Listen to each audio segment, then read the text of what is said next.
துணை முதல்வர் பவன் கல்யாண் தொடர்ந்து தமிழகம் வர வேண்டும் என தமிழக பாஜக தலைவர் நயினார் நாகேந்திரன் தெரிவித்தார்.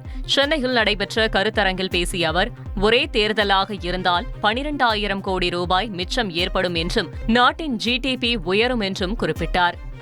இந்த நாள் ஒரு தொடக்கமாக மட்டுமில்லாமல் இது தொடர்ந்து அவர்கள் இந்த பகுதிக்கு வர வேண்டும், நமது தமிழக மக்களோடு இருந்து பழக வேண்டும், அவருடைய திட்டங்களை தமிழகத்தில் அவரோடு நாமும் சேர்ந்து செலவு செய்ய வேண்டும் என்பதுதான் என்னுடைய நோக்கம்.